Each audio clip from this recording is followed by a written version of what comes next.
yeah, things like that. It was a good trip, busy trip. I think I met with Premier Houston yesterday, had a good talk with him. Met with Premier Holt the day before, had a good talk with her. Plus we had gone to St. John and Fredericton and done an hour's worth of fishing in the St. John River, which was kind of cool. Caught a couple of smallmouth bass. But that was meaningful too, because you think about the St. John River. Where does it come from? The headwaters are in streams on both sides of the border, from Canada and America, United States. And of course it forms the border between our state and New Brunswick in large part for quite a while. And then it branches off, goes off to the east. And so I got to fish a little bit in the river, catch a few fish.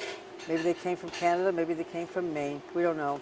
But that was the fun part. And then we had a big meeting with about 70 business people, local people in New Brunswick, in Fredericton, which was really a lively conversation with myself and the Premier Holt.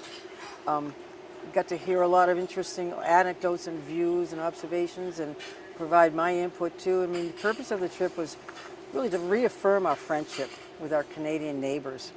That's so important these days.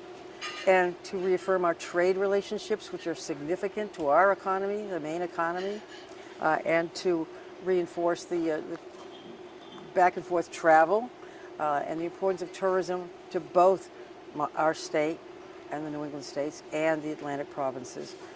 So I think that was successful. Good to have a good, robust dialogue about those issues, and I felt a really warm sense of friendship with the people of New Brunswick and Nova Scotia. A great deal of warmth, and my ancestors came from Pugwash, Nova Scotia. And like a lot of Maine people, I have Canadian roots. A lot of Maine people have Canadian family members currently and go back and forth across the border regularly for groceries, for gas, for whatever, visit families. And our border towns are a significant phenomenon in our state. Our 13 border crossings, 11 bridges, they mean so much to us culturally, economically. We have the same language, same cuisine. So it was reinforcing those similarities and those things that form part of our identity. I know there's been, tensions between the two countries, obviously, and I've, read some things that some folks are maybe concerned about crossing the border. What do you say to someone who is afraid to cross into the state of Maine? I heard less of that and more of a certain angst about the kind of dangerous rhetoric we heard a few months ago from President Trump. And my effort was to assuage those concerns and to tell them, look, Maine is the safest state in the country. We have the lowest violent crime rate of any state in the country. We are a safe people, a safe state, and they can be reassured that they should feel safe and be safe in our state. And then there was some feeling of, well, we don't like what the president said. I understand that. I understand the offense people took. But at the same time, if they stay away from Maine because of that, then they're only punishing those mom and pop businesses like the ones I've talked with up and down the state of Maine, who rely on Canadian traffic and Canadian tourists and should be able to continue to rely on that traffic and those tourists to sustain their businesses. And those are people, many of whom also have family in Canada, whose relationships with Canada go back a couple centuries. And so we don't want to see those relationships harmed. Obviously, the U.S.-Canada relations has been something you've been working hard on based on tourism as well as the tariffs. Have you been in touch with anyone in the Trump administration on this topic? Well, yes. Actually, one of the outcomes of my visit was to take a call from the ambassador to Canada, Ambassador Hoekstra, just yesterday evening. And he had read some of the news reports and wanted to know what I heard and saw, what I felt, and I relayed that to him. And I said, some people are concerned about crossing the border. And he indicated he had not heard any concerns about the Canadian border in terms of people being detained. Some of the stories we've read were more about the southern border, a few cases along the southern border. So, and I think he was going to make a call to Premier Holt to reassure her as well that people should feel safe to cross the border. Canadians with valid paperwork no criminal intentions, should feel safe to cross the border, as we do into Canada. Coming out of the trip, I guess, what are the next steps for you, based on what you've learned from visiting Canada? Well, one of the steps is to distribute these signs. As you know, we made large signs for the 13 border crossings between Maine and Canada. And we've also made many, many smaller signs to put in store windows, shop windows, for people who want to, again, reinforce that Canadians are welcome in our state. So I'm putting one up today at Cafe This Way. And then I'll be putting up some more in Bar Harbor in some of the shops. What did you hear from, obviously you had productive meetings with premiers and other officials. What did you hear from, regular folks out on the street in Canada? Yeah, well, with the premiers, we didn't just talk about tourism. We talked about fisheries. We talked a little bit about offshore wind. We talked about soccer, or football, excuse me. And I was pleased to give Premier Houston a jersey from the Hearts of Pine, our new professional soccer team in Portland, Maine, and to challenge him to challenge their team, the Halifax Wanderers, to have a friendly with our team in Portland. And we've already passed that on to Gabe in Portland and others to make that happen. So that's exciting. What do you think this type of trip shows to President Trump and his administration about how serious you're taking all of this? I can't tell you what it shows to the Trump administration, except that my conversation with the ambassador was fruitful, productive, friendly, and that he understood the concerns I was relaying and the concerns he'd seen in the media from the conversation in New Brunswick. I will also say, look, I think Senator Collins, Senator King, Senator Shaheen from New Hampshire, Senator Peter Welch from Vermont have all communicated to the new Prime Minister their concerns and their efforts to reach across the aisle, across the border, to invite him to more conversations about trade and whatnot. And they've done a similar thing to what I've done this week. And obviously tourism is a big part of this, but the tariffs and the trade. Can you talk to me about, I know you mentioned the fisheries. Can you talk about how you and the premiers are going to work together to make sure these industries stay strong? Sure. Look, what was the last line of Casablanca? This could be the start of a brand new friendship.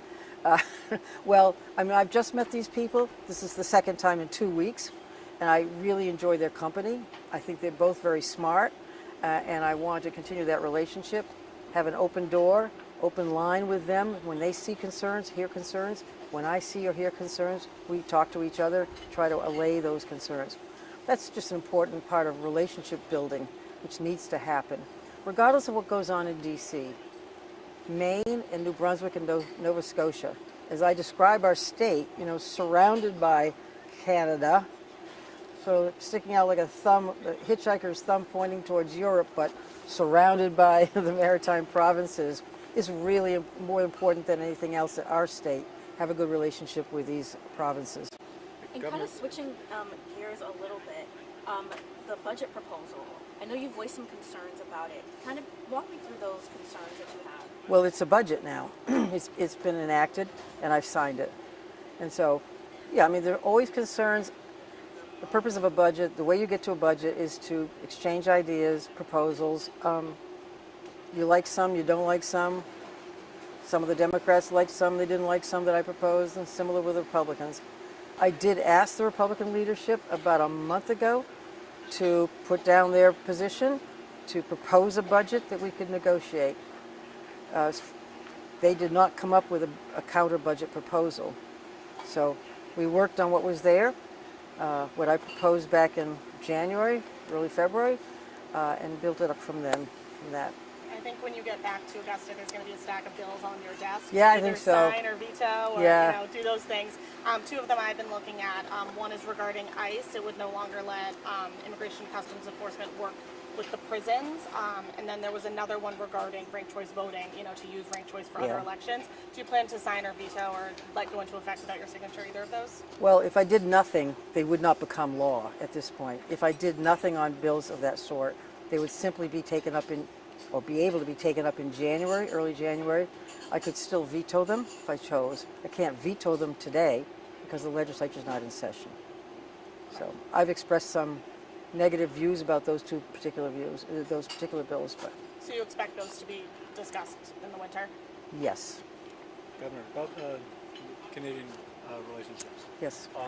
Have you talked to people on this side of the border? Have you heard from officials in border towns, Calais, Holton, Madawaska, about concerns on the American side about bringing Traffic. people over the border, traffic? Well, commerce? I think it's well documented that we've had a dip in road traffic from Canada. Now, road traffic from Canada can mean Canadians or can mean people from America coming back from Canada, could mean any number of things. We saw a dip of about 26% between, I think, February and April. But then we had a pretty successful Memorial Day for tourism purposes. We'll keep an eye on things and keep talking. My job is to reassure the good people of the Canadian provinces, the Atlantic provinces, that they should feel free to come. And whatever their issue is, that we want them here. And we want Maine people to feel comfortable going to Canada as well. There's always been a healthy back and forth. That should continue. This relationship goes back centuries, and it shouldn't be detoured or damaged by the last few months, activities of the last few months, or the language as we've heard from Washington. We are family. We are deeply intertwined, financially, economically, familially, if you will. We share the same cuisine, the same language, a lot of the same heritage, and that should never, never be disrupted. Last question. We were up there a couple months ago Oh, in yeah? Hilton. We did a couple Up stories there in Holton. Now, Holton is not the top of the state. up there from where we work in No, West. I know. And You- some of the folks we spoke to at like a local coffee shop were Yeah. saying, the relationship between the two countries was strained at the time, and there were signs in people's yards, saying "Buy Canadian," trying to encourage Canadian folks to stay there and not cross the border. Did you see Oh. any of that, or feel any of that? Wanting to keep Well, the money in Canada. Well, no, but here's the deal. I spoke with, for instance, Premier Holt, who very publicly said she wanted to encourage people to vacation in New Brunswick. Well, that's her job. She's the Premier of New Brunswick. I'm the Governor of Maine. I'm telling people to come to Maine and visit Maine because I'm the Governor of Maine. So obviously she was encouraging people to vacation where it would support her economy. I'm doing the same for my state. But no, I talked with some wait staff last night who had a very excited conversation, and now they want to come to Maine. They were thinking twice about it because they'd heard some negative anecdotes about America in general. I mean, one thing I saw in one of the press things was a picture of a car burning up, one car burning up a month ago in Los Angeles, and that's why Canadians shouldn't come to Maine? I mean, seriously? That's pretty exaggerated, a pretty exaggerated phenomenon, and certainly no reason to avoid coming to Maine that a car was burning up in Los Angeles a month ago. So, we are a safe state, a welcoming state, and we love our Canadian friends and neighbors. Thank Thanks, you, Governor. everyone. Thank you.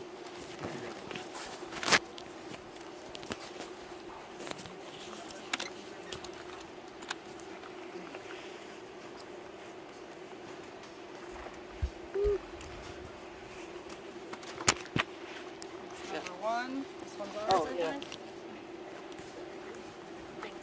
Yeah, you're welcome. I mean, the point is, if they don't come, they're only harming